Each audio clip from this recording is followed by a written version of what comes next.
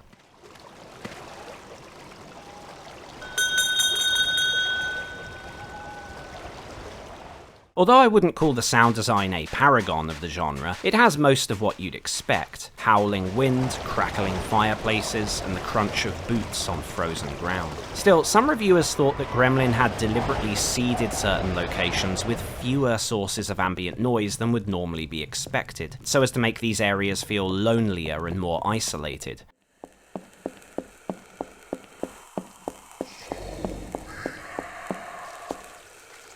To be honest, I'm not sure if this is true, other than in obvious cases where that would make sense. I think Gremlin just ran into technological limitations or ran out of sound effects. I'm pretty sure they were using sound libraries for a lot of stuff.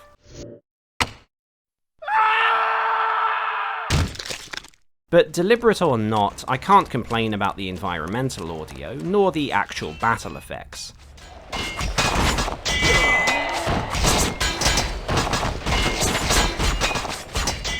Although these can get a little repetitive, the sounds themselves are generally fine. The ring of steel on steel, the thwack of a staff, the crunch of bone, and so on. I do think some of the parry sounds are a bit silly, though. The audio used for spellcasting and magic effects actually managed to endure in my memory a bit longer than the battle sounds. I really liked the invocations, which can also give you a forewarning of boss attacks.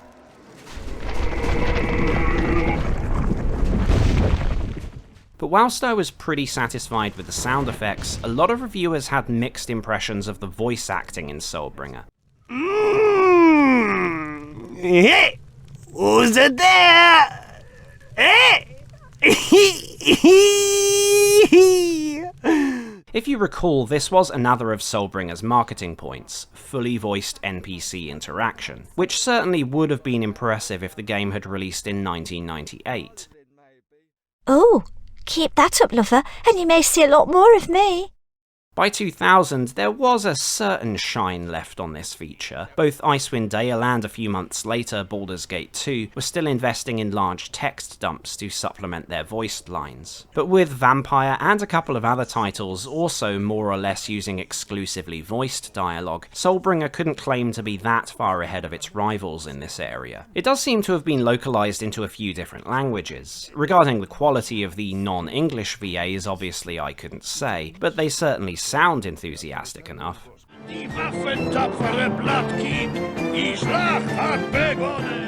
As always, being limited to voiced lines only puts a lot of constraints on what could be done with NPCs, so the benefits should ideally be well in excess of what's been lost. But it seems that shortcuts and compromises had to be made to do so in Soulbringer, as common criticisms from launch reviews were that the voice work was either generally flat or inconsistent in quality across different characters. Him and his brother.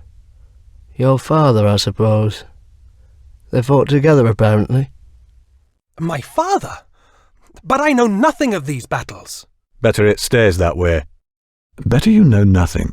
PC Format's reference to the lamest voice acting you've ever heard has already been mentioned, but several magazines suggested the problem was that Gremlin had cast too wide a net in trying to recruit enough talent. In short, there were too many spoken lines for the budget to support a consistent level of quality across NPCs. One reviewer suggested that Gremlin had run out of money after hiring the first couple of voice actors, and thereafter resorted to pulling random people off the street. My mother and father are in the cave. The bad men made them dig the rocks. Skimming the credits does suggest something along these lines occurred with Soulbringer's VAs, as the majority of them have no roles to their name other than Soulbringer. A couple have a handful of minor TV parts, and another one or two with more extensive experience in voice acting. I am Capitan Al-Kadath, Commander-in-Chief of the soldiers you see about here, and forerunner to the Imperial Dragon Army of Tharulin.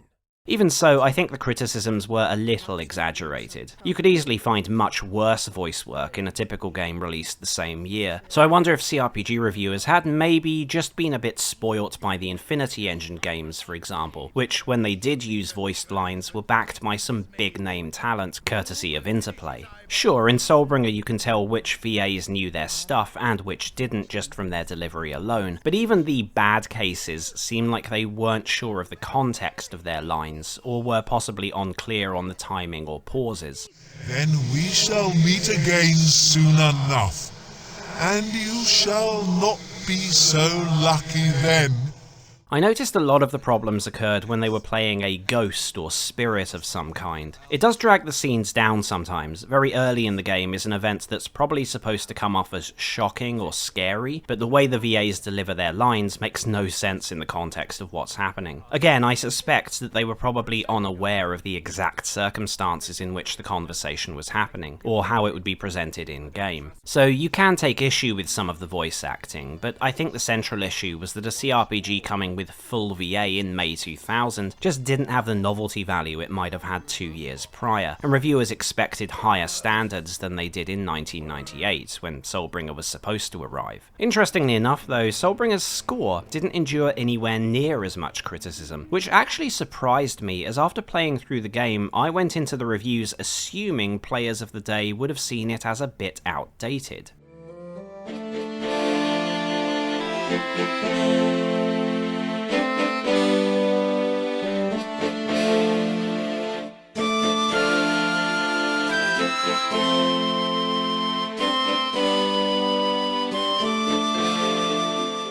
Gremlin's Patrick Phelan was Soulbringer's composer, which seems fitting since he had also done the soundtrack for Gremlin's only other quasi-CRPG, Hero Quest 2. Phelan's work sounded to me like a transition point from the older, overtly gamey style of music, characteristic of early to mid-90s role-playing games, into the by then increasingly favoured orchestral or epic compositions found in titles with the budget to support it.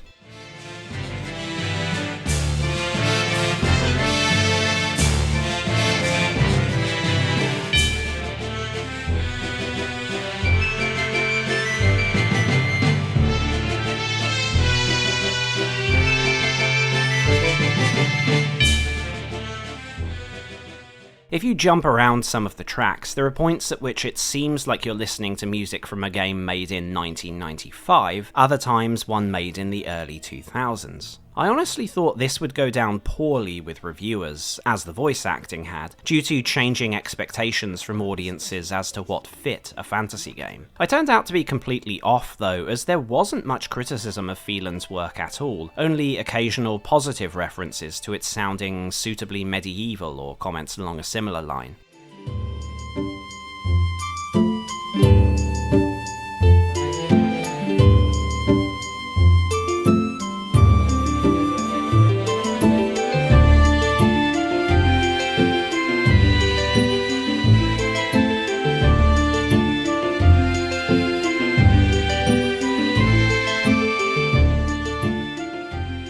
Now, there was a fair bit of negativity surrounding the music, just not directed at the tracks themselves. The complaints were that there wasn't enough music, that too much of Soulbringer was spent with no background music, or background music that sounded great but then cut off too quickly. You certainly notice that there are a lot of cases in which music starts playing in a cutscene but ends soon after regaining control of the character. There's not much dynamism at play, in the sense tracks are either triggered when you first enter an area and then never come back until you reset it by teleporting around, or they just play in a repetitive loop like in the Hex.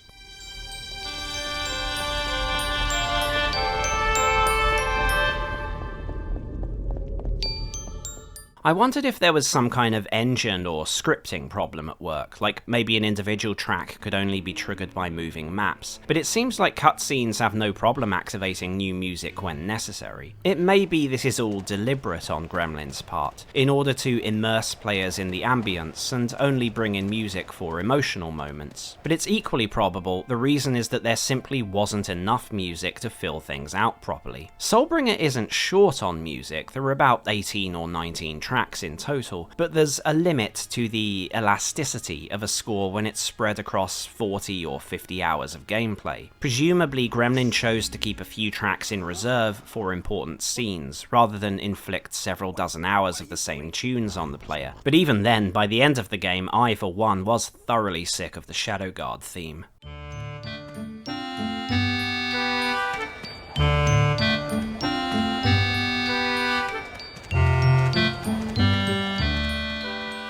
A little odd, you might say, that considering how much unfinished work went into this multi-year project, its soundtrack wasn't substantially longer than titles in development for only a year or two. But it's difficult to say when Soulbringer's OST was made, or whether all of it was used in the final game. I don't recall hearing any of the tracks used in Soulbringer in promotional material until only a few months prior to its May 2000 release. Trailers from 1998 or 1999 seem to have usually used either unidentified music, possibly from other Gremlin games, or licensed tracks like O Fortuna. That's not too surprising for a lot of games in itself. But another oddity is that if you go nosing through the files, the tracks are named first Music 01 to Music 04, then RPG 02 all the way up to RPG 31. If those names are actually labelled in order, that makes about a dozen tracks unaccounted for. I could be reading too much into random naming schemes, or it could be a lot of work done earlier in development was cut from the final game, perhaps for not being up to contemporary standards, or just for space. The speech files in Soulbringer contributed to the game being unusually demanding on hard drives, 1.3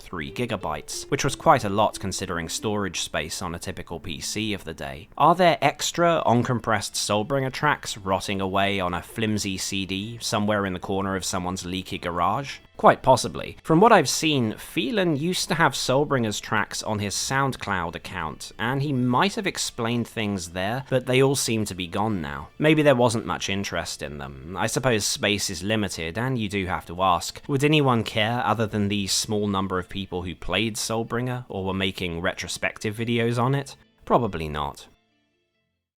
Be that as it may, in the years since its release, more than a few people have cared enough about Soulbringer to try and give it a chance on modern hardware. Unfortunately, they're sometimes disappointed with the results. Soulbringer already had some issues upon its original release, and new operating systems haven't made life any easier. Aside from the original wave of retail releases, most notably the Planescape Dual Pack mentioned earlier on, there was a short-lived Amphigrams Classic release, and in 2007, a re-release by a company called U-Wish that, according to the only review I could find, was missing one of the discs. In terms of patches and version numbers and such, I'm not sure if there's any significant differences between any of these retail versions other than language or different intro movies depending on the publisher. I've read claims that the original release of Soulbringer had a cheat mode, but I couldn't find any evidence of that myself. The closest to anything of that nature I'm aware of is a debug menu of some kind that works with all versions of the game. You can enable this yourself in the flags.dat file, although there's not much you can do with it that has any real practical purpose. I assume it was either left over from development builds, or was perhaps an unfinished in-game editing tool that was meant to facilitate fan mods or something. In any case, any quirks of the retail versions might seem mere historical footnotes, since Soulbringer was, after all, officially re-released on Good Old Games, later Steam, and more recently Zoom. But none of these releases appear to be the pick-up-and-play solution the average player would hope for. I haven't tried the Steam or Zoom versions, though noticed quite a lot of comments about both these releases complaining that they were unable to get the game working. This seems to go back farther than you'd think. There's a digitally downloaded review of the Steam version from 2014, for example, stating the reviewer had to find their old Windows 7 laptop to run Soulbringer. From sorting the Steam reviews by date, compatibility issues seem to be even more widespread now. That's not a huge surprise. Typically, GOG releases are more reliable than Steam, and I always go for those. But the GOG version, as far as I can tell, has its own history of problems. From looking at GOG's Soulbringer subforum, this release has gone through a few iterations, none of which seem to have been a perfect solution for everyone. Threads about trying to get it to run go all the way back to when it first hit the service in 2012, and have remained a fairly constant theme ever since. The current version, as of writing this in 2024 still seems to have potential issues with modern computers. From what I can tell, people with AMD cards are especially at risk. I watched a very recent video where the reviewer said that this remains the case. Again, all this is inevitable with games from the late 90s and early 2000s. It's funny to recall James Sutherland's remark about how Soulbringer's engine was originally done for DOS, since we'd probably have no issues running it today if it had stayed that way. But focusing on that current GOG release, I myself didn't have any issues installing and running the game, and obviously I was able to play all the way through to the end. But there are a lot of factors to be aware of. First of all, you can probably tell that there are issues with the text. That requires a bit of explanation I'll come back to later on. It's annoying, but readable if you don't mind squinting, or have eye problems, or are worried about eye strain. The second thing is the resolution. Some of you might be wondering how, considering its age, the game is running in widescreen. Well, I don't think it is actually in widescreen. I'm pretty sure this is just 4:3 aspect ratio stretched across the screen. To which your follow-up might be, why are you running it like that instead of its correct original aspect ratio? And my answer is I don't really have a choice. For some reason, the GOG version of Soulbringer appears to be hard-coded to always run in stretched widescreen. What that means is that if you go into the options and change it to a resolution that matches its original aspect ratio, it just runs in a weird,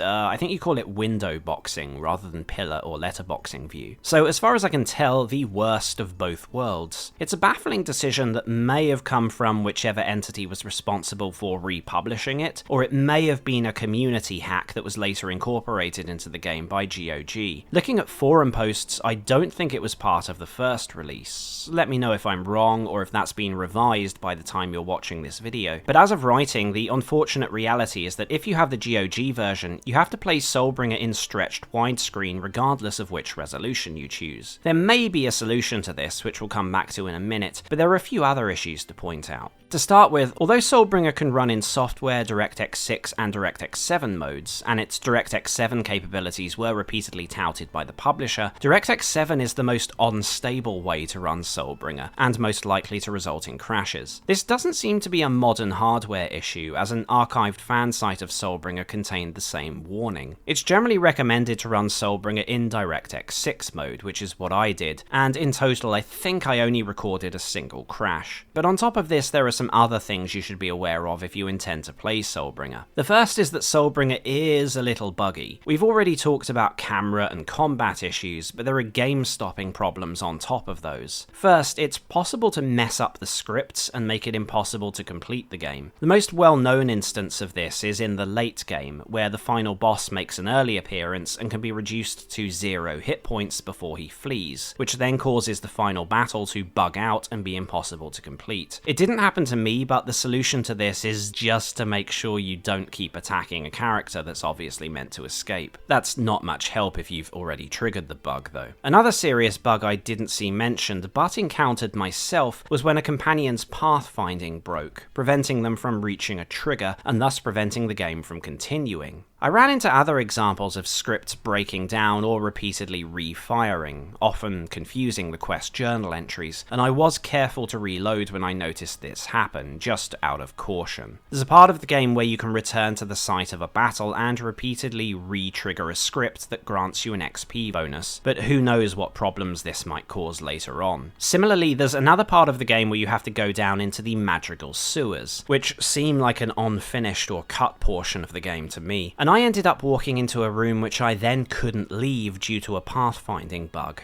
A slightly less serious but very well known issue occurs in the mid-game in Shadowguard, when the player can infiltrate the Assassin's Guild. A lot of players finish their business here and leave, realise they've missed some important item and come back, but then find their access is permanently blocked. I don't know if this is a game-breaking bug, I think it occurs after you already have the main quest work done, but it frustrated many players because there are items in this area, like spellbooks or maybe it was a spell gem, that cannot be found anywhere else. Fortunately, this issue can apparently be sidestepped by editing a script file. I didn't make use of it myself, but it apparently works for others. It may be there are other bugs that can be fixed in this way, but I didn't see any other references to this online. A final bug which I did run into is that saves can become corrupted. This happened to me with a save made just before the final boss. So overall, you can tell there are quite a few things that can go wrong in Soulbringer and possibly prevent you from finishing the game. The obvious advice would be to make as many saves as possible, but Soulbringer has a measly number of save slots. You could try backing up your save folder now and again, but I'm not sure if this works reliably.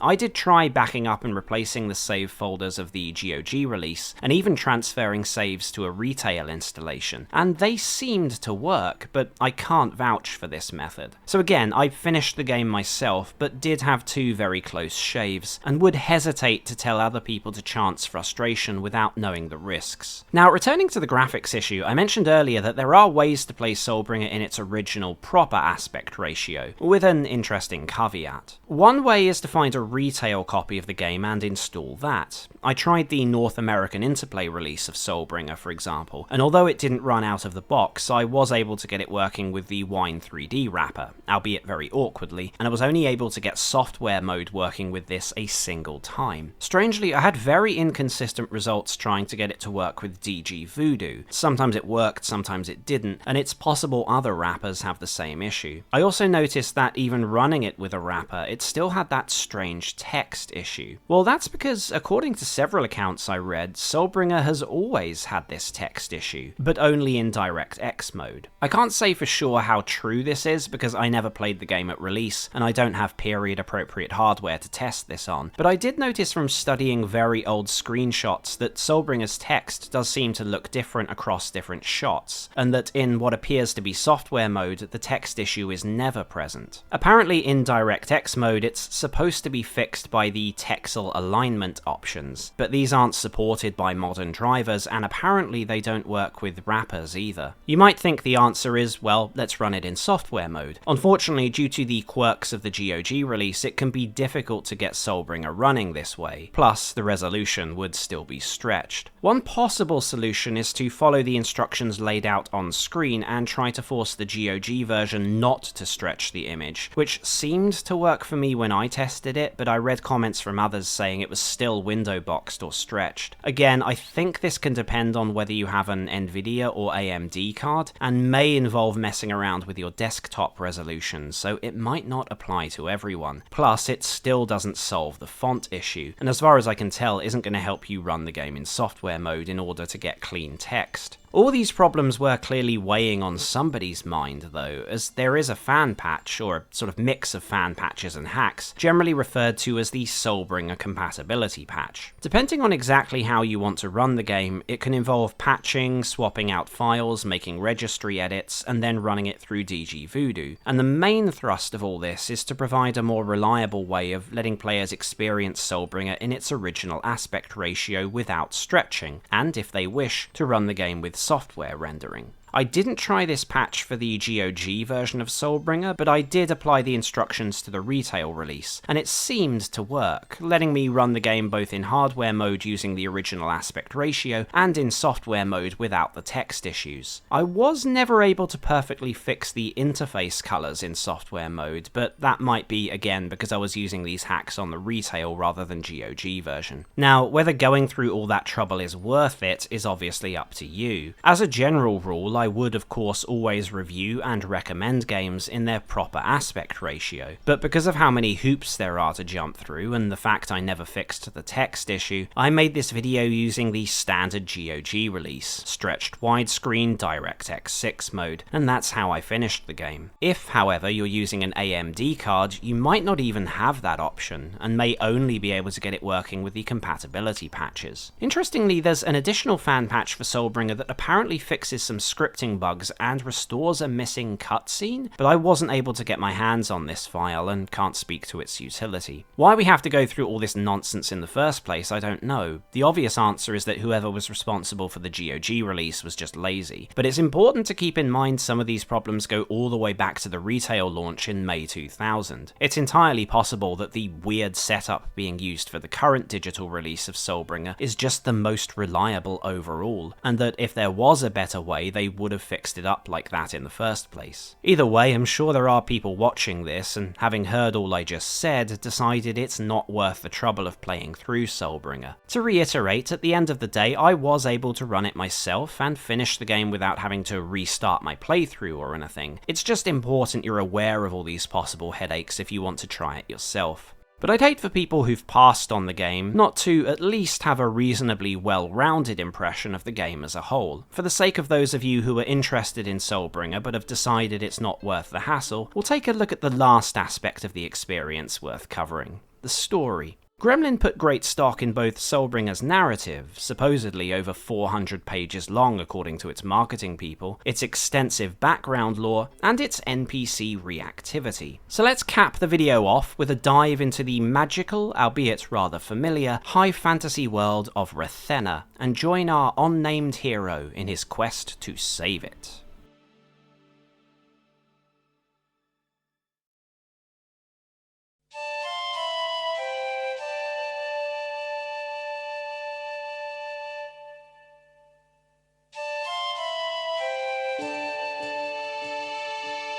Acrimon and Galdabar. Discord and harmony. That is us, Warlock. We are the same, each the shadow of the other. The well shall spit us back out again and again, always to conflict. That is the dragon's game, this eternal cycle, never to be broken.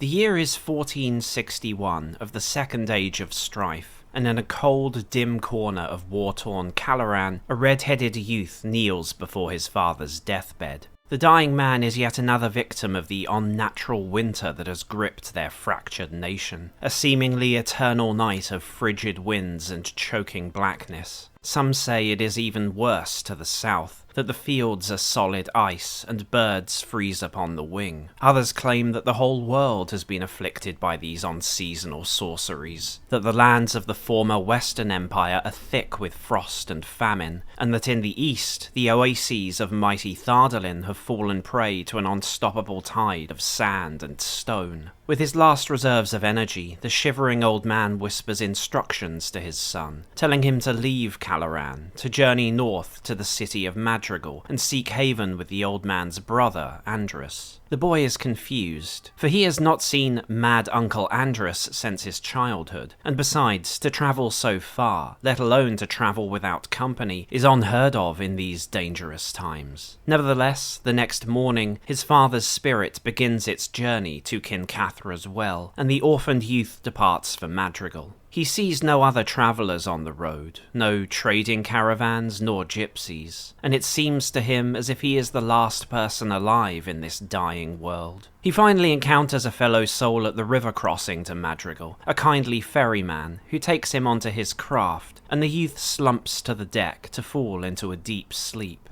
His dreams that night are strange, so vivid that it seems he has been dragged into another time and place to witness some great moment of import. He sees a towering fortress built upon the raging waves of the sea, a man with glowing eyes stalking its dark halls, and the strange man's battle with some terrible demon. He watches the clash of sword and spell, and witnesses a bright light that plucks the two combatants from the halls of the fortress and deposits them in some other far-off place. Then he sees the man withdraw from his belt a red gem and cast it towards a strange contraption that shudders with power. Finally, he sees the demon vanish, and the strange man retrieve the gem, which now glows with a sickly yellow light.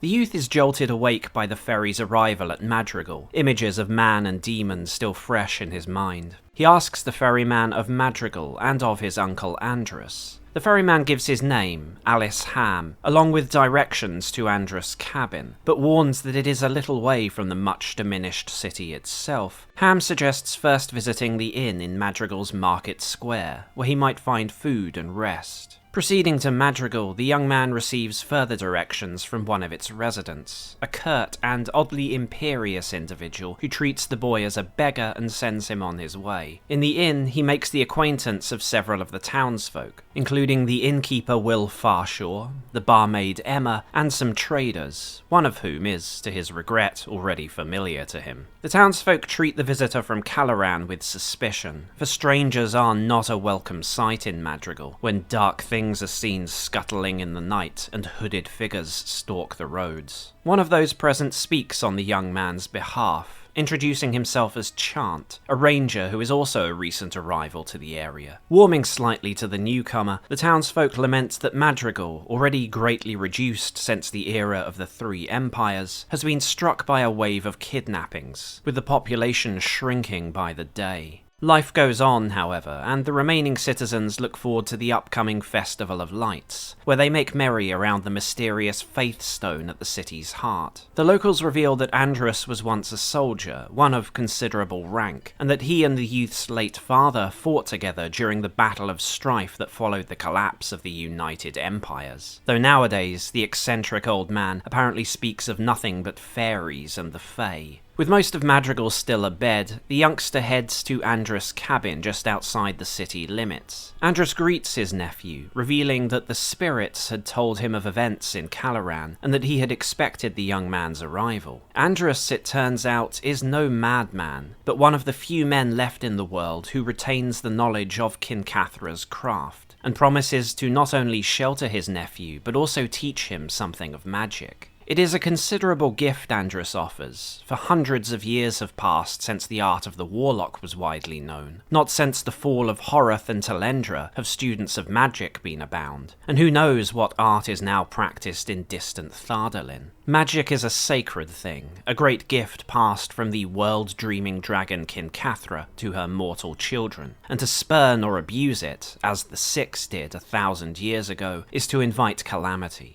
In return for his tutoring, however, Andrus expects his guest to earn his keep, and tells him that he'll need to start looking for work in the morning.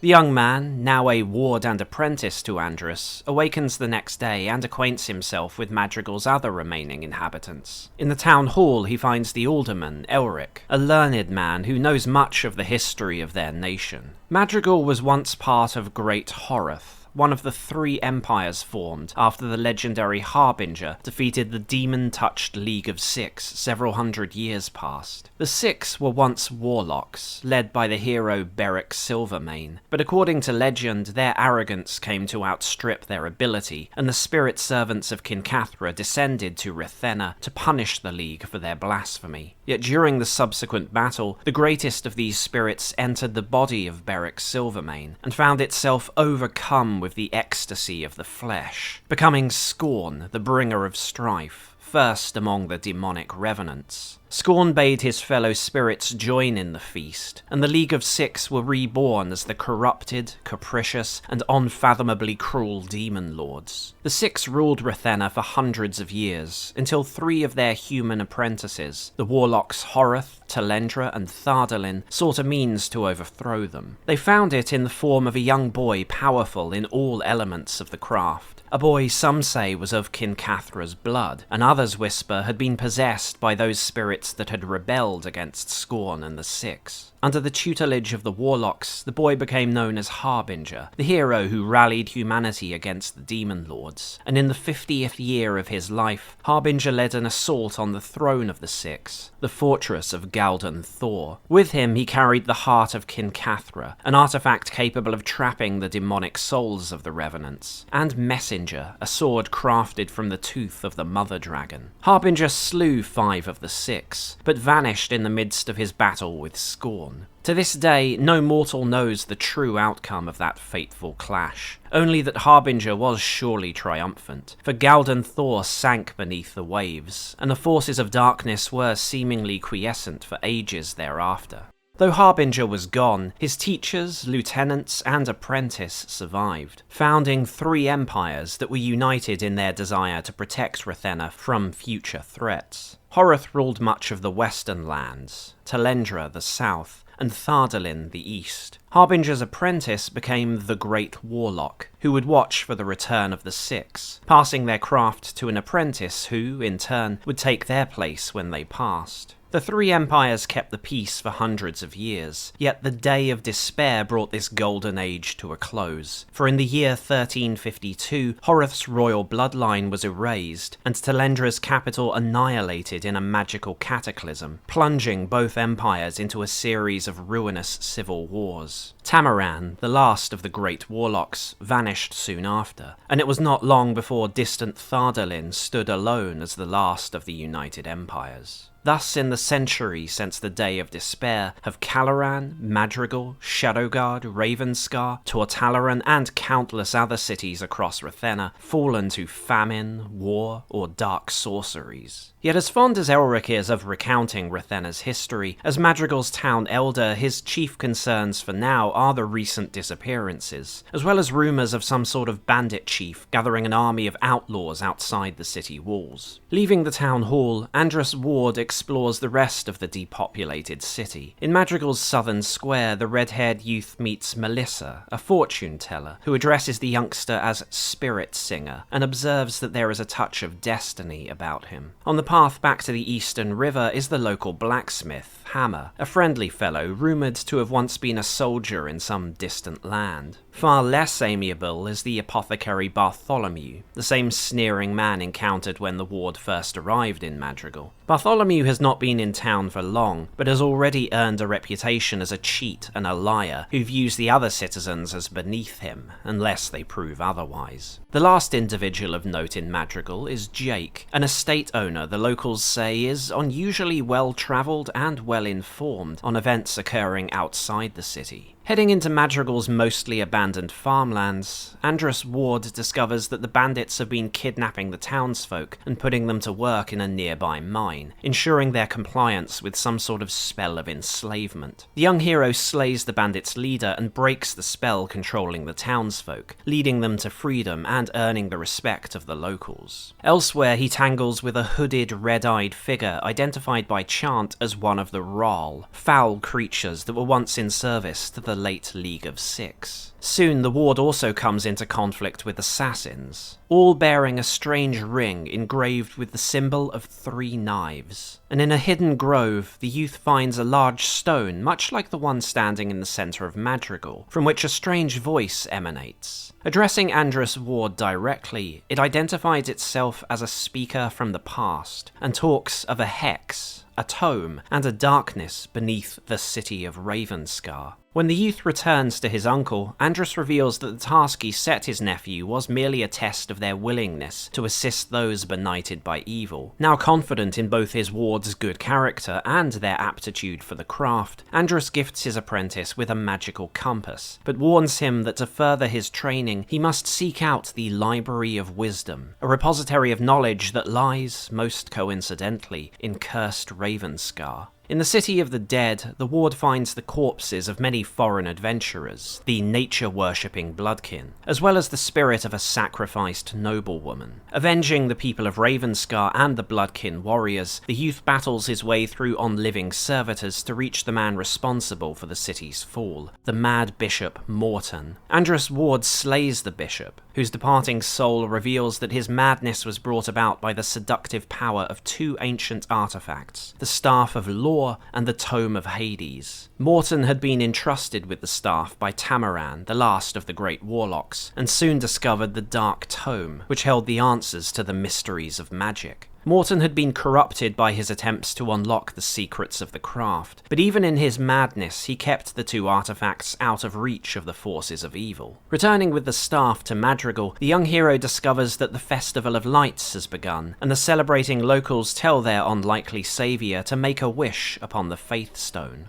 Upon doing so, he is teleported to a huge chamber engraved with the symbol of a 5-pointed star, at the centre of which is yet another of the standing stones. A strange, tree-like man greets the youth. introducing himself as Malkuth, the living embodiment of the Staff of Law and keeper of the magical bastion in which the young man now stands. Malkuth explains that they are in the Hex, a magical fortress raised by Harbinger over 300 years past to serve as a place of sanctuary from the League of Six. The bark-skinned Castellan reveals that the League have returned to Rathena, and that Andrus Ward is Harbinger reborn, destined to battle the Demon Lords and end the Second Age of Strife. As the new Great Warlock, Harbinger's heir must rebuild the Hex, foil the League's schemes, both earthly and otherworldly, and raise an army powerful enough to assault the League's seat of power at the island fastness of Galden Thor. Returning to Madrigal, the new warlock is treated with reverence by the townspeople, who proclaim him their new lord and protector. But he also discovers that both Bartholomew and the Ranger Chant have left Madrigal for the city of Shadowguard. Whatever troubles await in Shadowguard must wait, however, for the League of Six have already recovered enough of their power to show their hand openly. The warlock is attacked by the long-lost Tamaran, who is now a Hex Seeker, a spirit bound to the service of the Demon Lord Scorn that hunts for some means to breach Harbinger's fortress. Upon his defeat, Tamaran warns the warlock that Scorn and the Revenants remain powerful and immortal adversaries, capable of possessing new bodies even when slain. Tamaran adds that even the lesser Hex Seekers will continually be revived in new forms, unless transfixed by one of the fabled Hex Stakes. To defeat their masters, a far more potent artifact is required, the Heart of Kincathra, the gem that will allow the warlock to trap the Revenants' spirits as they flee their bodies. But the heart was lost somewhere in the south, whilst the forces of the Six have already arrived in the west. Taking the path of shadows from Ravenscar, the warlock encounters an army of mercenaries led by the reincarnated Gargos, who is the first member of the Revenant League and master of elemental fire. The mercenaries are scouring the area for the mighty Anvil of Horeth, which is concealed somewhere in the burial fields built to honour the old Emperor and his companions. Consulting the spirit of Horeth and securing the artifact, the warlock finds himself ambushed by Gargos, though the arrogant fire revenant's mortal form is destroyed when it falls foul of the elemental traps installed in the tomb. With Madrigal safe, the hero takes the ferry north, to the lands surrounding Shadowguard. On the road to the city, he is accosted by a strange traveller, who issues ominous warnings to the boy and vanishes in a burst of flame. Disturbed, the young warlock continues on to the Fens, where he defends the Bloodkin King Bane from a horde of zombies. Following Bane and his troops to the port of Shadowguard, the warlock finds himself caught in a web of secrets and suspicions. The Bloodkin, refugees from their homeland of Tortalaran, are a powerful force in Shadowguard, but also feared and resented, treated with contempt for their strange religion, and blamed by many for bringing the undead minions of the Vampire King Lightstealer to their gates. And though many locals are more than happy to speak ill of the Bloodkin, few are willing to discuss rumours of a mysterious guild operating within the city. The agents of the Three Knives have stalked the young man for many nights now, and since his departure from Madrigal, the assassins have become even more desperate and brazen in their attempts on his life. Yet the city's sheriff, Arid Dom, dismisses talk of shadow men and hired killers as mendacious gossip, whilst the local apothecary, Candice, advises the warlock to keep such questions to himself, unless he's intent on ending his life in the gutters with a dagger in his back. But whether he cared to or not, the young man has already been drawn into Shadowguard's deadly politics, for he discovers that the Assassin's Guildmaster, Lord Crux, and the Vampire King Lightstealer both act in the interests of the League of Six. Striking a deal with Bane and the Bloodkin, the warlock sets out in search of heirlooms tied to his own heritage and that of the House of the Moon. Far beneath the city streets awaits Messenger, the sword wielded by Harbinger 300 years ago, and in a temple across the sea lies Bloodmaster, a warhammer crafted to destroy the King of the Vampires. The warlock is reunited with the Ranger Chant, who admits to being an individual of high standing among the Bloodkin, and the two infiltrate the Guild of Assassins, decapitating its leadership and sending the survivors fleeing across Rathena. With the guild humbled, the Bloodkin march upon their ancestral homeland of Tortalaran and launch an assault on the undead occupying the city. After a hard-won battle, the victorious Tortalarans ally themselves with the warlock, pledging themselves to the conflict on the side of light. but there is no time for celebrations, as word reaches Shadowguard that the revitalized Gargos and his army have already discovered the resting place of the heart of Kincathra. The gem lies at the center of the old Southern Empire, the magic-blasted capital of Talendra.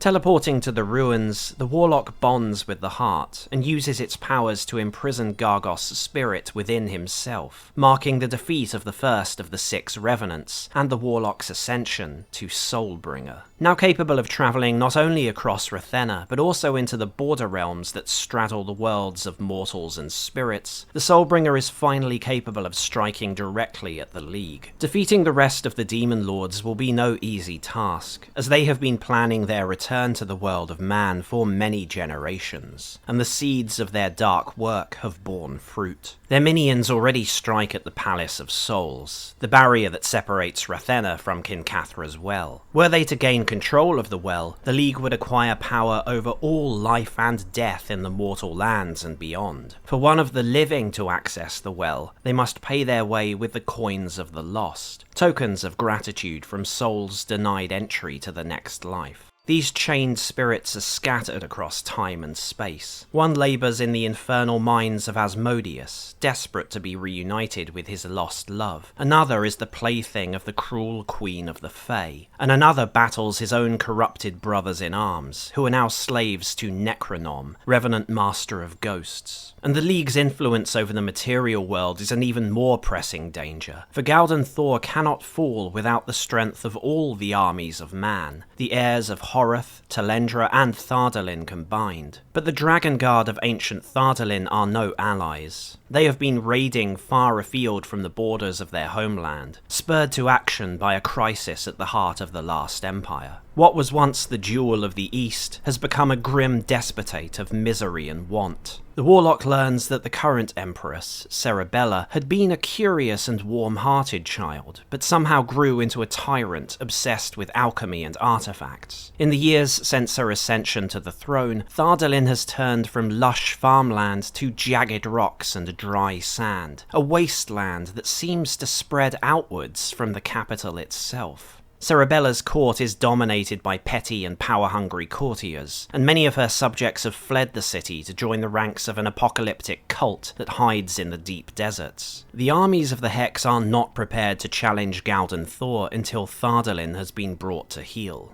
one way or another. And even if the Warlock does succeed, and unites Rathena to march on the dark throne of the League, what awaits them there? What ploys could be hatched by dark and immortal spirits who once used the empires of man as toys in their grand games? Even as a demon lord, Gargos was more soldier than strategist. What schemes have been set in motion by the likes of the Ice Queen Lilith or her otherworldly servants? And what of Scorn himself? What transpired when he fought the first Harbinger, and why has he returned now? To unravel these mysteries, the Warlock must seek the counsel of friends old and new, and expose wounds that some would wish had simply been left to fester. Saving Rathena will require a great many sacrifices, be they by the Soulbringer or his allies, and for the men and women destined to stand against darkness, the toll may be too high to bear.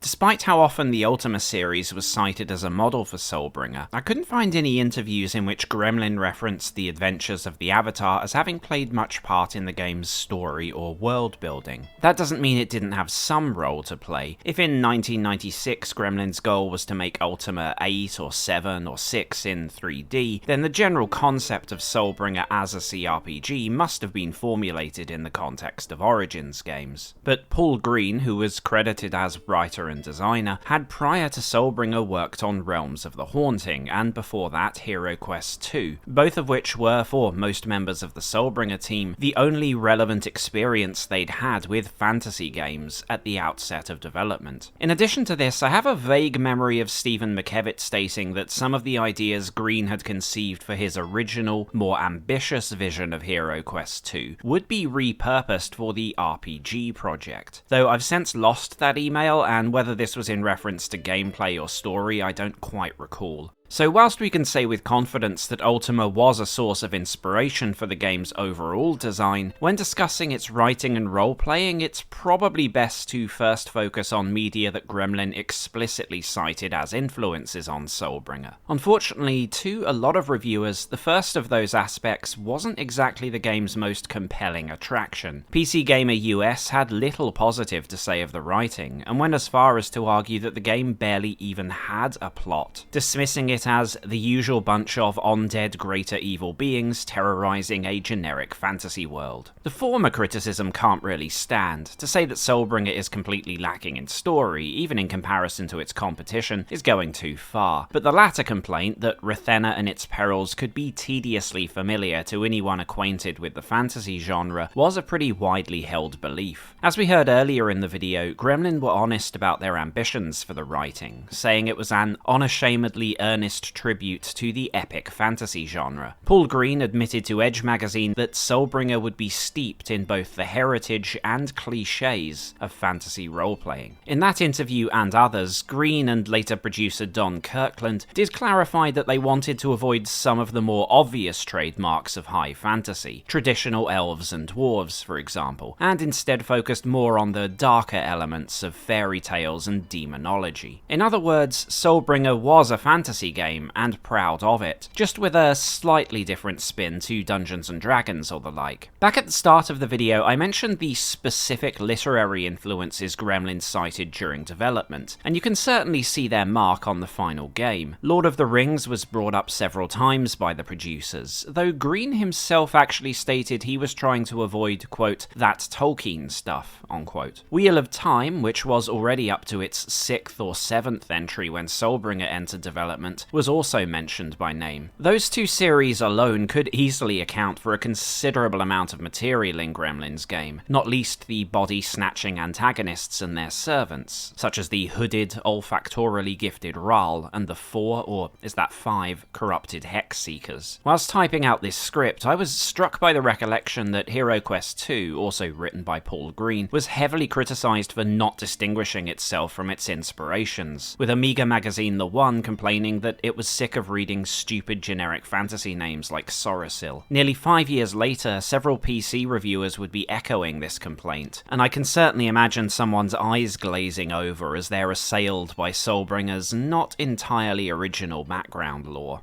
The Ral were once very evil men. Symbol was that of the tree of being, and it is said that when The Anvil of Horath. It is a thing of legend amongst my trade lad. My advisors in life were 7 men, 7 of the world's greatest warlocks and kings. We have been driven from our homeland by Lightstealer and his legions of undead. Even with the power of the Bloodmaster, who could stand against the powers that Scorn bestowed. Still, attributing plot points in Soulbringer to specific fantasy works, even those explicitly cited by Gremlin, should be done whilst conscious of the fact we might be miscrediting the origins of Soulbringer's demons and dark lords and djinn of various flavours. For example, it would be easy to draw parallels between the Thardalin Empire, a vaguely Eastern, Orientalist-tinged tyranny, and Wheel of Time's evil empire, which, like the Dragon Empire in Soulbringer, is barely present in the initial acts, but takes a greater role later on. But then, considering both Thardalin's role in the narrative and how the protagonist becomes involved with it, we could just as easily say it was cribbed from the Surani in Raymond E. Feist's Rift War saga, despite Feist, to my knowledge, never being directly mentioned by Soulbringer's developers. Or perhaps the influence goes even further back to earlier incarnations of these sorts of exotic and consciously non-Occidental fantasy empires. And in some cases, it can be tough to find plausible links between the game and some of the novels the developers did acknowledge. Don Kirkland mentions the team being influenced by Frank Herbert's Dune, for example, but it's difficult to see how without straying into wild speculation. Possibly the events involving the cult or Harbinger's followers, but that's a stretch. Even so, one work Don Kirkland, at least, was very clear on having been Gremlin's muse was the tabletop game Ars Magica. Which edition Kirkland was referring to isn't clear. There were already 4 by the time Soulbringer entered development, and previews don't help clarify things. Some cited the White Wolf version, some the Atlas Games release. Joystick magazine even appeared to suggest that Soulbringer's magic system was officially licensed from White Wolf, though that's probably just a bad translation. Whichever edition was the source, Kirkland stated that both the magic system and what he called Ars Magica's dark fantasy stylings were the clay from which portions of Soulbringer were moulded. For those unfamiliar with the setting, Ars Magica is essentially the medieval period, but as it would be if all the religious beliefs of its inhabitants, pagan and otherwise, were true, and the myths, legends, and superstitions of Europe's people were physically present in the world. The game revolved around mages and their covenants, communities of the magically disposed, and their allies who operate as part of a grand league known as the Order of Hermes. As you might expect, adventures in Ars Magica often involved threats like demonology and possession, or fey spirits from before the days of Rome and her church, some of whom harbour malicious designs on humanity. Both Kirkland and, in earlier interviews, Paul Green emphasised the idea of Soulbringer's setting being darker than traditional fantasy, but not so dark that it would feature, in Kirkland's words, profane language or needless sexual content. Although the obvious manifestations of this are the magical secularum and the hex, as both a concept and a community, Ars Magica's influence could easily overlap with that of Robert Jordan, where demons and their human catspores come into play. It may also have been the inspiration for what the in-game texts call the Land of the Winterfolk, that being the homeland of the Fae. But again, we stumble into the problem of trying to untangle one of Soulbringer's avowed influences from another, because the last narrative afflatus mentioned by Gremlin was Tad Williams' Memory, Sorrow, and Thorn series, which is interesting not just in how it may have played a part in the forming of Rathena, but also certain similarities in how that fantasy series has been perceived in the years since its original release. Starting with The Dragonbone Chair, followed by Stone of Farewell in 1990 and To Green Angel Tower in 1993, the series was, like Soulbringer, not meant to deviate so far from established genre conventions that it was no longer recognisable as an epic fantasy tale. It featured kings and queens, knights in shining armour, magic swords, ancient prophecies, fire-breathing dragons, evil overlords, or overladies, a handsome young hero with a mysterious heritage, beautiful princesses, and many similar tropes. Where it differed from older, more traditional Tolkien-esque fantasy series, like Terry Brooks' Shannara series, was in drawing from slightly different mythological sources, and telling a story that increasingly developed the faintest whiff of, if not cynicism, then a certain degree of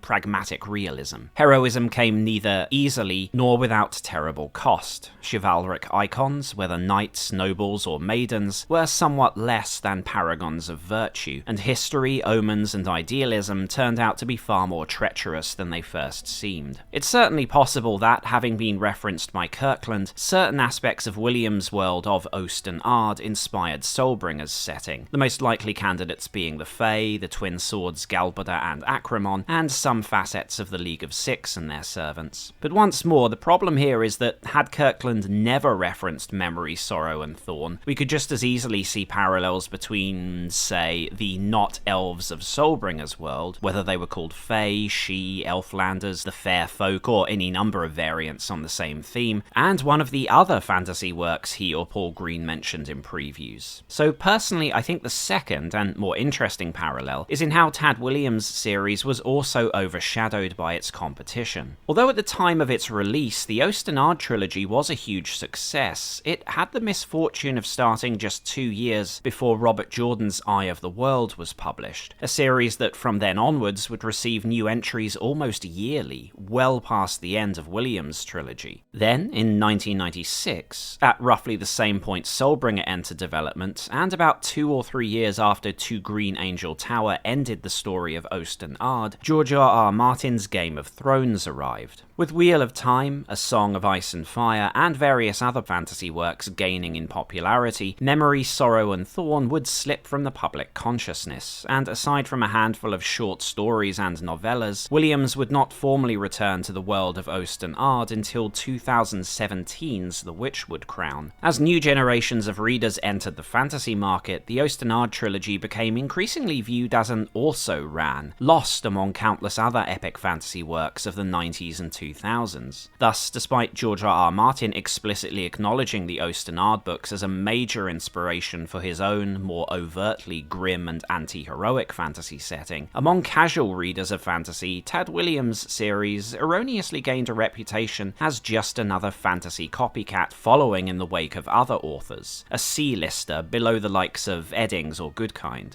Now, it might seem odd I position Memory, Sorrow and Thorn alongside Soulbringer in this regard, since unlike the Osternaard books, Gremlin's game was undoubtedly a product of better-known fantasy settings, not an underappreciated precursor or progenitor to them. But the end result for both, at least at the time of tapping out this script, is vaguely similar, an epic fantasy setting that wasn't quite revolutionary or successful enough to stand out from its rivals, retroactively in Williams' case, but immediately on release in Gremlins. Because Soulbringer's bad luck to arrive alongside multiple competitors in the same launch window was probably just as damaging to its appeal as a fantasy game as it was its attraction as a CRPG. Soulbringer's immediate rivals covered a good variety of flavours in setting and tone. There was Icewind Dale, which was a traditional D&D high fantasy adventure, Diablo 2, a bloodier, sexier and edgier dark fantasy, and Vampire the Masquerade Redemption, a historical dark fantasy that was much more overtly and stylistically gothic than Gremlin's approach. Like Memory, Sorrow and Thorn, Soulbringer was on its face set in a conventional fantasy world, with, at best, from a casual observer's perspective, a slightly but not significantly darker spin. So in the context of Black Isle, Blizzard and Nihilistics games, if Soulbringer struggled to distinguish itself as an RPG, it had even less chance of appealing to contemporaneous players on the basis of having a remarkably different setting or story. But even with all these issues stacked against them, I doubt Gremlin particularly cared about how original or distinctive Soulbringer's writing was. Sure, it's extremely unlikely they could have predicted launching practically the same month as multiple other fantasy RPGs, but even when the game began development way back in 1996, they surely had to have guessed that there was a good chance other CRPGs might be released around whatever the eventual launch window turned out to be. Remember that when Soulbringer entered production, Ultima was a tarnished but still relevant brand to CRPG players, and in 1998 interviews, the team predicted they would be competing with the likes of Ultima Ascension and Diablo 2. So whilst the severity of Soulbringer's predicament might not have been foreseen, it seems likely that the team knew they would be releasing a not entirely unique epic fantasy game in a market that was probably not going to be lacking in epic fantasy games. And coming back to a point I made much earlier about the critic's folly, it's not clear that having your game set in a rather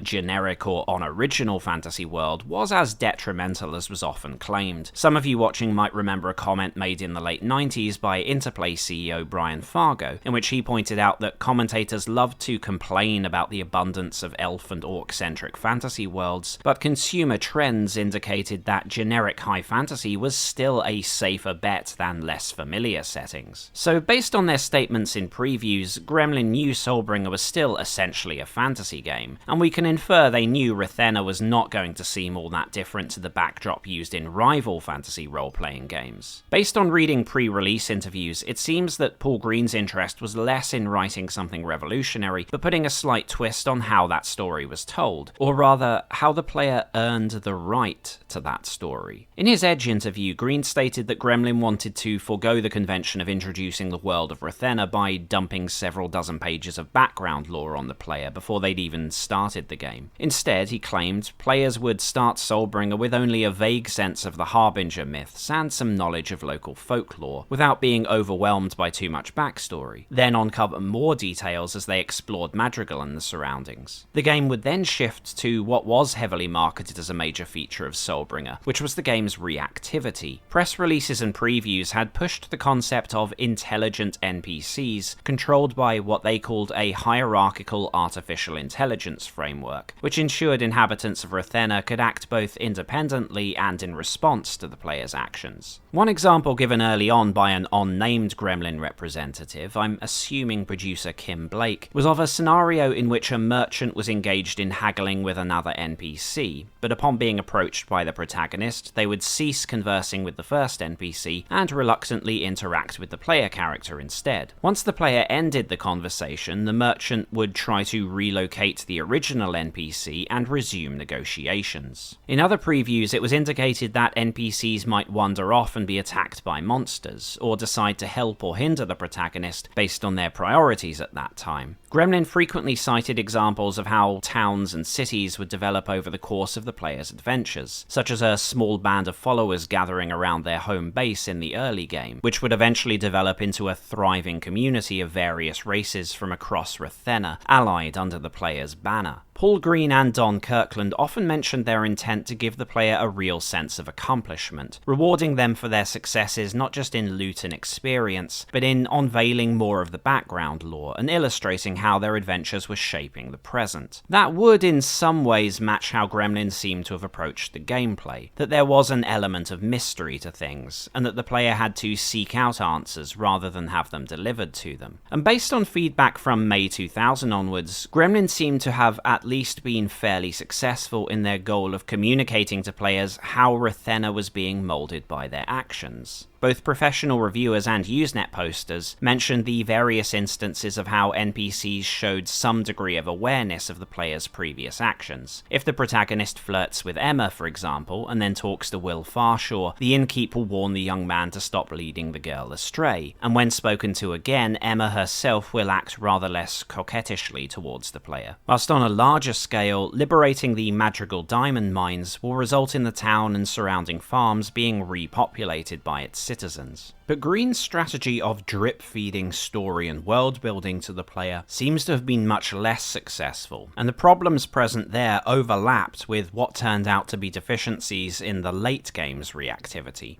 We've already seen how a number of reviewers were dismissive of Soulbringer's story, but a more specific criticism that often arose was in how the story was transmitted, and whether there was enough of it. Ross Atherton, you might recall, argued, indirectly, that Green's hands-off storytelling approach didn't work because Soulbringer's narrative wasn't intrusive enough to propel the player forward, but nor was it original or intriguing enough to compel them to seek it out of their own accord. I think this matches my experience playing Soulbringer. Rathena and the world-ending threat it faced were pretty standard stuff for the genre, but the whole thing wasn't told well enough to be interesting, and despite claims of a 400-page backstory, I think Soulbringer also struggled to create the impression that there was substantially more to the setting than what was stated in-game. I read one fan review that argued Soulbringer was different to traditional fantasy games because it had lore rather than a story, and to fully appreciate it, the player had to put some work into hunting down books and parchments, exhausting NPC conversational options, and paying close attention to all the information they were presented. But there's only the faintest truth to this claim. You will appreciate Soulbringer a little more if you read the relatively brief backstory found in the manual, pore over the histories of Rathena found as loot or covered in side quests, and then keep these in mind as you progress through the main plot. But Soulbringer's setting comes across as a relatively straightforward and self-contained one. This is not the ideal of an epic fantasy world, in which in-game text and dialogue materially tease vast lands, innumerable peoples, and uncountable eons of history not covered by the story at hand. Nor is it a setting that comes alive when re-evaluated with a critical eye by implying scholastic revisionism or narrative metalepsis. What you learn about the world of Rathena in the opening scenes is supplemented by a relatively early quest titled The Demon Papers. These texts tell you all you need to know about Soulbringer's backstory, with some extra parts filled in by the occasional history book you can find as loot or buy from Elric. Even as I sit here with Soulbringer's internal data files in front of me, I can't think of much of note worth mentioning about Rathena that you wouldn't know from the manual, the Demon Papers, and the main plot. There are discrepancies here and there depending on the source. The Demon Papers push the concept of the Revenants originally being Kincathra's loyal spirits, but then one text suggests their leader is actually an incarnation of the Necromancer defeated by Beric Silvermane prior to forming the League of Six. Similarly, the in-game material, manual, and official website can't agree on who forged certain artifacts, which of the three empires was dedicated to industry versus which was concerned with scholarship or magic, or other small points. But none of it feels intentional, it just comes across as an error on the part of the writers, or something that was revised later in development. The latter question, how much of Soulbringer's story changed between when Green first began writing it and what emerged in May 2000, is something we'll come back to soon, but the issue at hand is the fact that Soulbringer's setting is not as deep and detailed as it needs to be if you're trying to defend it on the basis of its expansiveness. And even with what seems like a comparatively flimsy amount of lore for an epic fantasy, the manner in which the backstory and main plot are delivered to the player was not to the tastes of many who tried the game. You'll recall PC Gamer US claiming Soulbringer didn't even have a plot. Again, an unfair criticism, but one that probably arose from Gremlin's treatment of the story as something players sometimes had to actively fight for. To some degree, this comes from Soulbringer's narrative being told in a partly non-linear way. If you forget to use the Death's Recollection spell after certain encounters, a strong possibility for reasons we mentioned before, then you might be somewhat confused by the specifics of your current goal and the nature of your antagonists. And even when the cutscenes and expositions are not missable, they may occur in an unexpected order, or be delayed significantly by the player traipsing back and forth on menial tasks. So there are occasions in which NPCs, and even the protagonists themselves, seem to be aware of things that the player has not yet been told, or was told but didn't quite understand. I have to admit that I was befuddled by the appearance of Gargos about a 10th into the main quest. I'd taken a short break from the game and forgotten some of the lore books I'd read, so I thought he was just some random vampire henchman or something. There's a cutscene where the protagonist exclaims in awe at Gargos' arrival in Horith's crypt, but for the first few lines of the subsequent conversation, I was utterly lost. That could be blamed on my lack of attentiveness, I suppose, but it was definitely not uncommon to see comments on Usenet or professional reviews stating they were a bit unclear on what they and their protagonist were actually involved in. For the original Harbinger's adventures to be shrouded in mystery is one thing, but for the protagonist to understand things that the player does not is either very clever and intentional, or very stupid writing. I'll let you decide which was the case in Soulbringer, but for me it seemed like a fairly uncomplicated fantasy narrative told in a way that played to none of its strengths. It was neither solid genre fiction nor unfathomably deep world building. But Soulbringer was a role-playing game, not a book, and this is where we're touching on the issue of its inconsistent storytelling, also undermining the reactivity that, at least initially, Gremlin seemed to have been successful at. Going off previews and what we know of its development, the starting town of Madrigal was always the focus of Soulbringer's role-playing and reactivity, showing how the protagonist's power and reputation grew over the course of the main quest, and that's where positive comments from players seem to have always been directed. At first, it is quite remarkable how sensitive the game is to the player's actions. Going straight to Andrus' home rather than visiting the inn initiates an optional, if inconsequential, extra event, whilst heading directly to the inn, and then straying too close to Bartholomew as he approaches the door, triggers a short cutscene in which he rebukes you. You might also remember from earlier in the video that a couple of side quests in Madrigal and Ravenscar are only available within a particular time frame, although these just disappear rather than evolve into something else. And as mentioned before, individual NPCs can also show surprising awareness of who you've spoken to already and what you've done so far. In the early game, for example, Bartholomew will behave very differently if you present him with an item from another quest. But even before you depart Madrigal, these moments give way to a far greater number of instances in which the game displays total indifference to your actions. On a surface level, the most obvious sign of this is that NPCs will begin regurgitating old dialogue that directly contradicts circumstances of the present. But the examples mentioned a few moments ago also turn out to be outliers, as it eventually turns out that Madrigal's inhabitants will not acknowledge important changes, cannot be consulted on many important topics, and don't really follow any sort of agenda of their own, other than in the case of some scripted events for a couple of characters critical to the main plot. Where NPCs befriend or betray the protagonist, it's the narrative, not some sort of dynamic hierarchical AI, that dictates this. More importantly, even looking solely at Madrigal, Gremlin's promise in 1998 of multiple means and outcomes to completing quests just isn't true, or is so rare as to be a misleading bit of promotion. direction. Finding eggshells, freeing slaves, and reconstructing the hex are done in the same way, and with the same results every time. Neither journey nor destination vary, as they might have in some contemporaneous competitors like Fallout, Planescape, or Deus Ex. Interestingly, you can assault some neutral and friendly NPCs to turn them hostile. However, attacking most named NPCs is a waste of time, because they're either invulnerable or cause an immediate game over upon death, and the ones you can kill will just hit you with an experience debuff.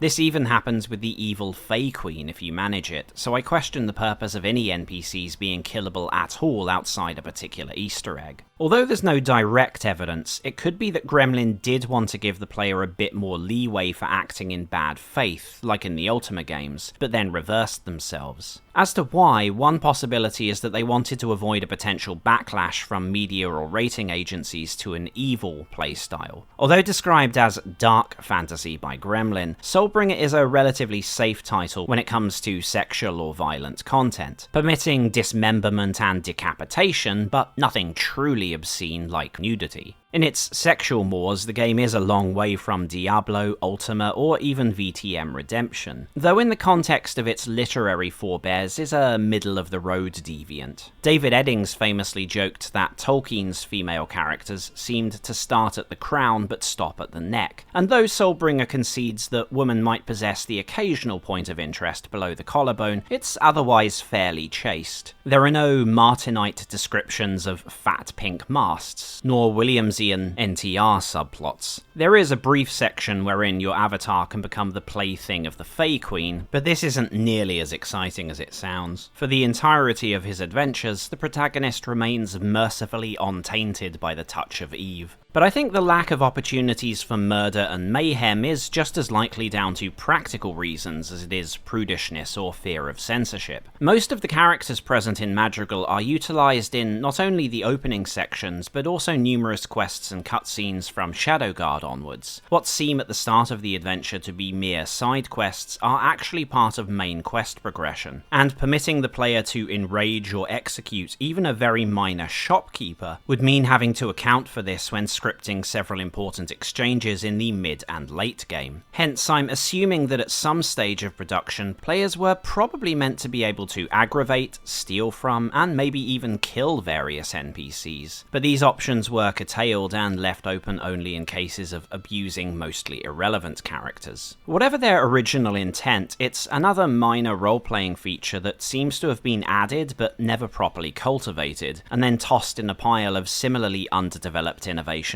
that fail to add up to the sum of their parts. And once you do leave Madrigal, the game never again displays anything close to that initial early game level of interest in what the player had done. It's not that this sort of thing never happens again. You can sometimes ask multiple NPCs about a specific topic, and certain areas, albeit almost exclusively in Madrigal, can still go through some changes. But the broad picture is of a very linear plot, limited reactivity, and virtually no role-playing. The order in which quests can be encountered, and whether some of them have to be done at all, is not completely fixed, but almost everything else about them is. I should stress again, there are a few cases in which the player has a little bit of agency. In the realm of the Fae, there is both a circumspect, semi-peaceful solution to the main quest, and a straightforwardly violent one. There are extremely slight divergences in the possible course of events that take place in the Thardalin Empire, and there are tiny variations to a handful of other events. But just like with the disparate and underdeveloped innovations in gameplay, Soulbringer doesn't feature enough role-playing opportunities to earn a place among rival titles of its day that were more narrowly focused in their design. Fallout is again a good comparison here, as Soulbringer's conclusion, which felt rather abrupt for reasons we can speculate on later, actually features an epilogue in which the game explains the fate of Madrigal's inhabitants. But based on my playthrough, and confirmed by checking the files, there are only two very minor variations possible here, in which two side characters might have died. I say might because the first doesn't really get put in that much danger. He's part of a battle in the late game, but the death referenced in the epilogue is actually part of a minor boss fight later on in the main quest. The second character at risk, on the other hand, is very likely to die at a specific point, so likely that a player could easily assume it was scripted, but can be saved if you rush to help him. Even then, when you ensure his safety, a related NPC is bugged bugged and acts as if you didn't save him, though the game acknowledges your success in the final screen anyway. Other than in these two cases, the Harbinger has almost no impact on the world outside of what's set in stone by the main quest. Still, the fact that this functionality in the epilogue exists in the first place does suggest Gremlin probably did mean to give Soulbringer the same level of reactivity as something like Fallout, Planescape, or a little while after Soulbringer, Arcanum. There's certainly evidence, some speculative, some circumstantial, and some from the developer's own words, that indicates Soulbringer's story and role-playing options were subject to cuts. Much of that from developer accounts we've already covered, previews claiming that Soulbringer would feature 3 distinct quest types, that certain quests would be randomized, that the protagonist's development was customizable according to a large variety of different skills, and that his starting traits and possibly quest options would be influenced by which background was chosen at the start of the game. That last point, explained far too clearly and directly by Gremlin representatives to be a mere misunderstanding, may be the origin of an oddity in the game's data files. When starting a new game of Soulbringer, it checks for several scripts, 2 of which, profiles and lecterns, have been commented out and deleted from the scripts folder. The latter could be a sign Soulbringer originally had an even more convoluted magic system, or maybe it was just handled differently by the engine in earlier builds. But I wonder if the first, profiles.s, if not something innocuous involving save games or controls, is a reference to the 12 protagonist backgrounds mentioned by Paul Green in a PC Zone interview. Other than these small hints, Soulbringer's internal files were not, at least to me, especially rich in hard proof of much grander plans for the story. But even so, quests in the final game do give the sense of being rushed and probably not an exact match to how the writers intended them. Thardalin struck me as the most obvious example of this, as though your arrival and initial wanderings seem to hint at enough political intrigue and Eastern-themed adventures to fill an entirely new game. It feels like the whole thing was either never properly developed or was very roughly handled in order to streamline it for final implementation. A side plot involving the girl Urana, the desert-dwelling madman, the Earth cultists, and a mother and sister gave the impression it was meant to go further, or at least be resolved more explicitly, whilst the self-serving jockeying for power amongst the various political factions seemed as if it was supposed to be much more involved and less linear than how it actually plays out. Certain sequences also feel as if they're missing an extra cutscene or conversation, but not quite given enough lead-up or exposition to feel as if the player is truly being carried along with the story. 2 of the most important segments of the main plot, the March on Galden Thor and the final battle, seemed to me rather unrefined. I pretty confidently speculate that these parts were made either very late in the production cycle or at the point people had lost patience with the game's slow development and subjected it to,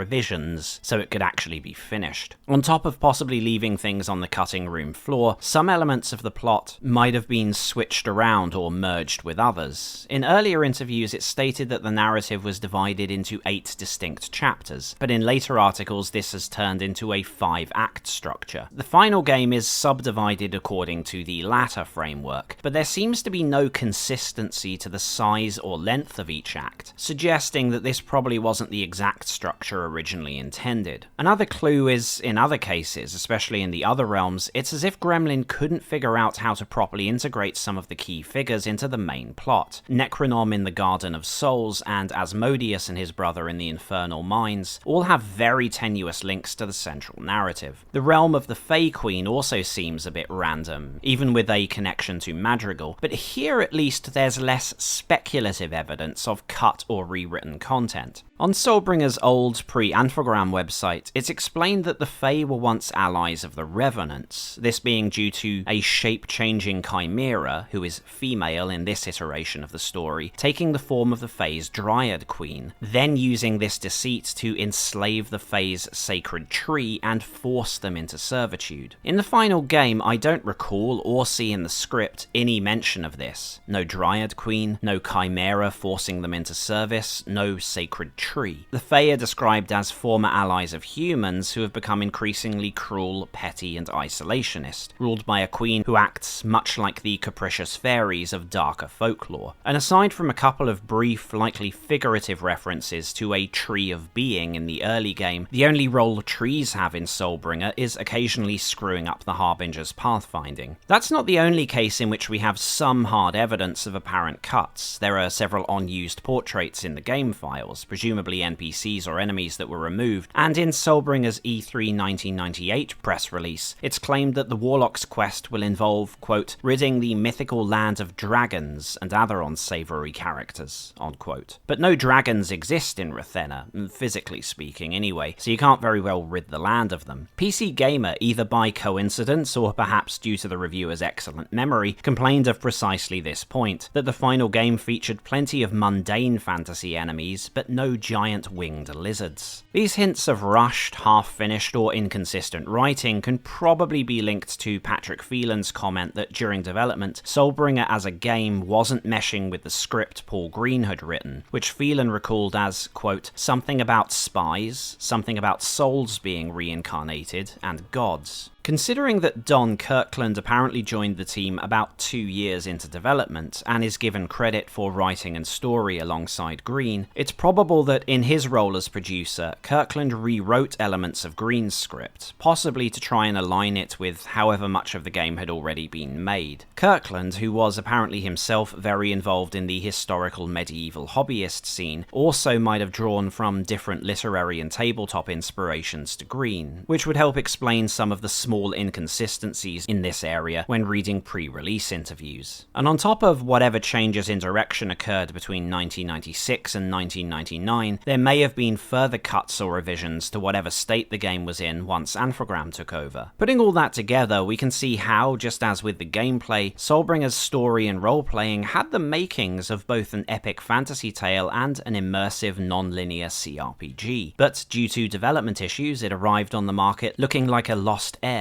who'd spent the past 5 years living on the street, dishevelled and underfed, wearing mismatched clothes and missing a boot. It's unfortunate because although the final product fell short in writing and reactivity, there's still enough there that you can see how the story could have worked as a fantasy novel. The hero's journey from untested youth to warlock to leader, the crude and craven antagonists revealing themselves to be the puppets of an ancient evil, the cast of bitter enemies and loyal allies, with their own character arcs and, in some cases, tragic ends. Mapping out the events of Soulbringer's main quest, you can see the skeleton of an epic fantasy trilogy just waiting to be fleshed out. Towards the closing act of the game, the antagonist talks about a very familiar-sounding dragon's game, positing that the Harbinger and his foe are trapped in an eternal cycle of death and rebirth, neither able to fully claim victory over the other, pawns of some cosmological contest of greater powers. Honestly, I don't think that really makes sense in the context of the game's existing backstory, but it's an obvious hook for further adventures in Rathena and the other realms. Soulbringer's story was conceived among some of the classics of 20th century fantasy literature, full of tropes like dark lords and magic swords, powers and prophecies, fae and fellowships. And though it doesn't quite work as a complete narrative in its own right, it definitely feels like a part of that wider movement. Playing Soulbringer put me in mind of the influences Kirkland and Green had mentioned in pre-release interviews, particularly that wave of 80s and 90s fantasy books that have been frowned at as overly derivative, of having too obviously bathed in the same pool of literary influences. It was thanks to Gremlin's game that I felt the urge to revisit some of those well-worn tales, and even try out a few new ones I'd never read before. If Soulbringer was intended as a celebration of those stories, then in both imitating and promulgating them, it serves as a fine tribute. Another spoke in the ever-turning wheel of epic fantasy.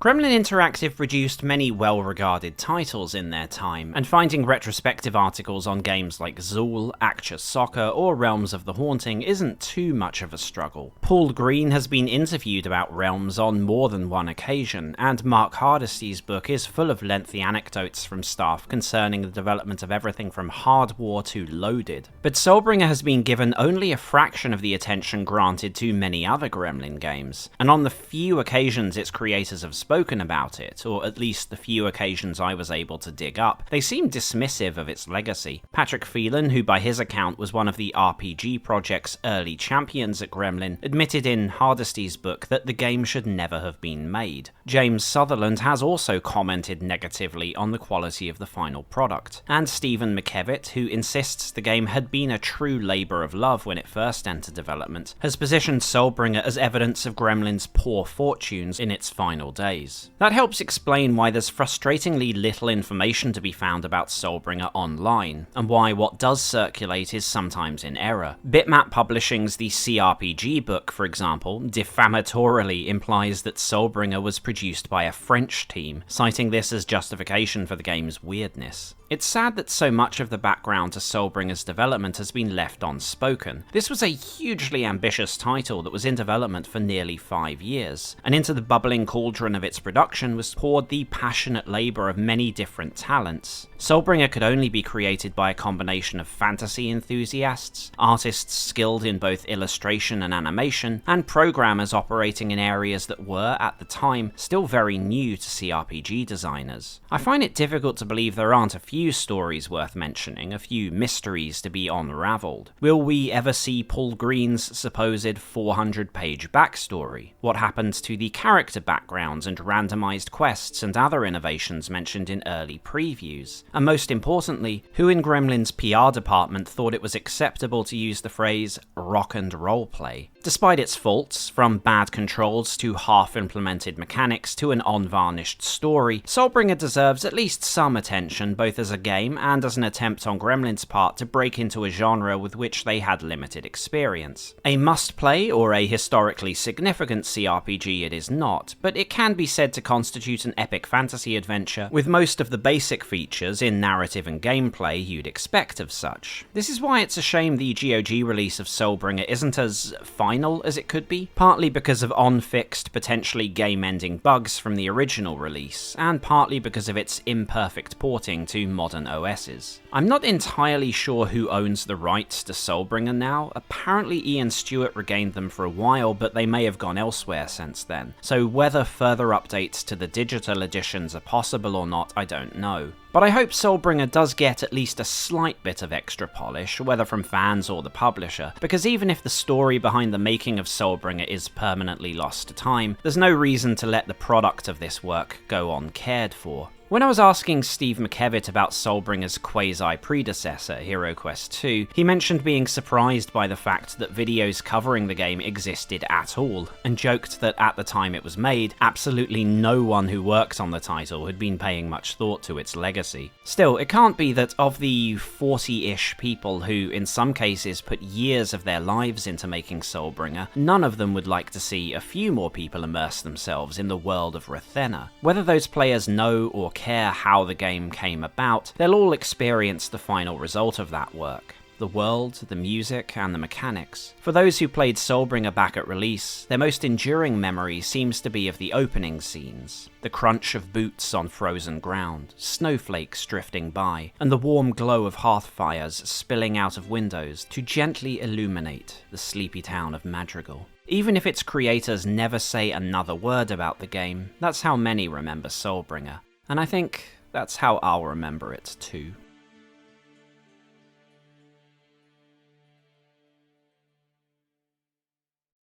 And that's the end of another video. Thanks so much for watching, and thanks again to those of you subscribed to my little channel. I hope you found the video interesting, whether you played, intend to play, or have no intention of ever playing Soulbringer, and just wanted to learn something about it. A huge thanks to Stephen McKevitt for answering my questions about Soulbringer. He was also a massive help with the HeroQuest 2 video I did a year ago. Thank you also to Matt Parkins, Richard Simmons, and through him Chris Pepper for their help, as well as those who tried to help me contact some other former Gremlin, Infogrames Sheffield, and Interplay staff. And indirectly, thanks to Mark Hardesty for writing A Gremlin in the Works, which is a fantastically researched history of the company that I strongly recommend to those interested in the creative and economic concerns that drove game publishers in the 90s. As for my subscribers, you can count on me covering plenty more games in the esteemed Little Boys with Magic Swords genre soon enough. But let's take a short break from conventional fantasy and finish off our retrospective on the Worlds of Ultima series. The appallingly titled Ultima Worlds of Adventure 2 Martian Dreams will be the subject of our next retrospective, so I'll get to work on that and hopefully have a video for you in a few months. In the meantime, let me say thanks again for watching and take care of yourselves. Good night everyone, and I'll see you all again soon.